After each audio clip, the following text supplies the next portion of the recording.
राम के संघर्ष का आधार लिखने जा रहे हैं। राम के संघर्ष का आधार लिखने जा रहे हैं। हम समय की मांग पर संसार लिखने जा रहे हैं। सभा में उपस्थित माननीय निर्णायक मंडल, समस्त मान्य शिक्षकगण और मेरे प्यारे साथियों, मेरा नाम दीपक है और बाबा गोरक्षनाथ की धरती गोरखपुर का प्रतिनिधित्व कर रहा हूँ। विजन इंडिया 2047 अगले 24 वर्षों में भारत के विकास का एक खाका या ब्लूप्रिंट तैयार करने के लिए भारत की शीर्ष नीति आयोग की परियोजना है, जिसका लक्ष्य भारत को नवाचार एवं प्रौद्योगिकी में वैश्विक अग्रणी देश बनाना है, जो मानव विकास एवं सामाजिक कल्याण के मामले में एक मॉडल देश होगा और पर्यावरणीय संबंधियता का प्रबल पक्ष समर्थक होगा। भारतीय इतिहास प्रेरणा में पता चलता है कि कभी सोने की चिड़िया कहे जाने वाला देश बाहरी आक्रामकों, आक्रमणकारियों एवं 200 वर्षों की गुलामी सहने के बाद एक गरीब देश बन गया था। पर हमारा जज्बा ही था कि आजादी के 76 वर्ष पूरे होने तक हमने इतनी अधिक तरक्की कर ली कि विश्व की 5वीं सबसे बड़ी अर्थव्यवस्था बन गई। और कुछ बात है कि हस्ती मिटती नहीं हमारी, सदियों रहा है दुश्मन दौरे जहां हमारा। 1947 में भारत की जीडीपी 2.7 लाख करोड़ थी, पर 76 सालों के सतत प्रयासों के पश्चात आज हमारी जीडीपी 2.7 लाख करोड़ से 272.41 लाख करोड़ हो चुकी है। यदि इस बात पर चर्चा करना चाहें कि विकासशील देश और विकसित देश में क्या अंतर होता है और विकसित राष्ट्र बनने की कसौटी क्या है, तो विकसित देश औद्योगिक होता है, जिसमें जीवन की उच्च गुणवत्ता, विकसित अर्थव्यवस्था और कम औद्योगिक राष्ट्र के सापेक्ष उन्नत तकनीकी अवसंरचना होती है। उच्च सकल घरेलू उत्पाद और प्रति व्यक्ति आय वाले देशों को विकसित देश माना जाता है। ऐसे देश जिनकी अर्थव्यवस्था में तृतीय और चतुर्थ क्षेत्रों का प्रभुत्व होता है। तृतीय क्षेत्र यानी मनोरंजन, वित्तीय और खुदरा विक्रेताओं जैसी सेवाएं प्रदान करने कंपनियां, और चतुर्थ क्षेत्र यानी ज्ञान आधारित गतिविधियां जैसे सूचना प्रौद्योगिकी, अनुसंधान, विकास, परियोजनाएं, परामर्श सेवाएं एवं शिक्षा। इसके अलावा आमतौर पर अधिक उन्नत औद्योगिक अर्थव्यवस्था वाले देशों को विकसित देश माना जाता है। मानव विकास सूचकांक एक महत्वपूर्ण भूमिका निभाता है। अब इन सभी मापदंडों पर हम भारत को परखना चाहें तो सकल घरेलू उत्पाद के मामले में भारत विश्व में 5वीं सबसे बड़ी अर्थव्यवस्था है, लेकिन प्रति व्यक्ति आय के मामले में भारत बांग्लादेश से पीछे है। परंतु विभिन्न आंकड़ों के अनुसार वर्ष 2030 तक भारत की जीडीपी जापान और जर्मनी को पीछे छोड़ देगी तथा वर्ष 2047 में भारत की निर्यात का मूल्य 8.67 ट्रिलियन अमेरिकी डॉलर होगा, जबकि इसके आयात का मूल्य 12.12 ट्रिलियन अमेरिकी डॉलर हो जाएगा। आर्थिक विस्तार की स्थिर गति के परिणाम स्वरूप भारतीय सकल घरेलू उत्पाद बढ़ेगा, जो भारत को विकसित देश बनने की श्रेणी है। मानव विकास सूचकांक में भारत लगातार प्रदर्शन कर रहा है। वर्ष 2047 तक भारत की औसत जीवन प्रत्याशा 67.2% बढ़कर 71.8% हो जाएगी तथा भारतीय साक्षरता दर 77.8% से बढ़कर 89.8% हो जाएगी। हमारे इंफ्रास्ट्रक्चर यानी पानी, बिजली, सड़कें, रेल, हवाई अड्डे, बंदरगाह सभी में तेजी से विकास हो रहा है। हम विश्व भर में बिकने वाले फोन को भी मैन्युफैक्चर करते हैं और जितनी कार्य यूरोप में साल भर में है उतने हिंदुस्तान में एक महीने में। हम आईटी के क्षेत्र में लीडर बन चुके हैं। हमने बैंकिंग के क्षेत्र में क्रांति की है। यूपीआई के द्वारा पैसों के लेन देन को इतना आसान बना दिया है कि विश्व भर के लोग इसे देखकर चकित हो जाते हैं।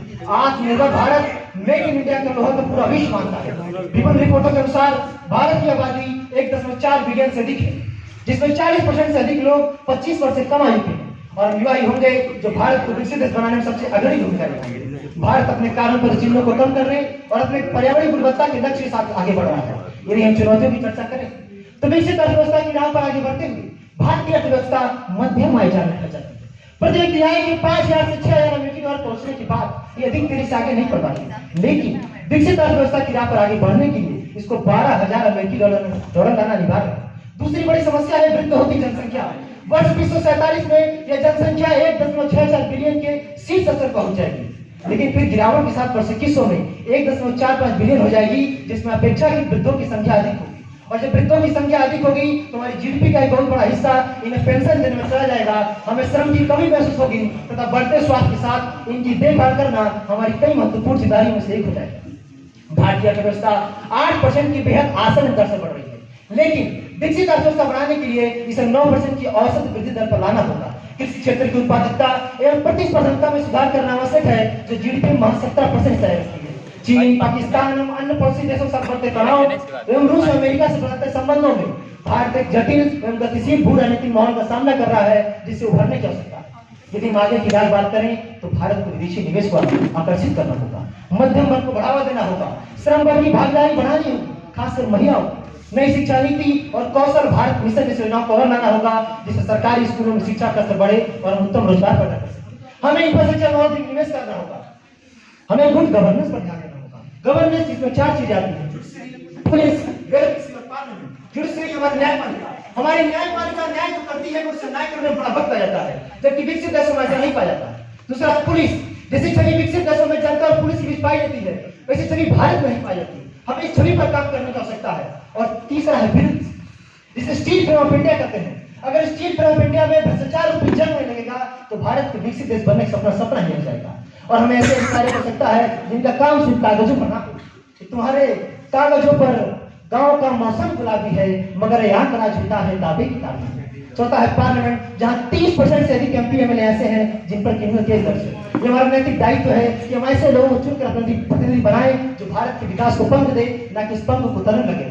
हम एक ऐसा भारत बनाना चाहते हैं जहाँ सभी भारतीयों में सिर्फ एक बात चले कि मन समर्पित, तन समर्पित और यह जीवन समर्पित, चाहता हूं मातृभूमि तुझको मैं कुछ और भी। हम एक ऐसा भारत बनाएंगे जो सशक्त होगा, जो शिक्षित होगा, जहाँ गरीबी दंड को नहीं।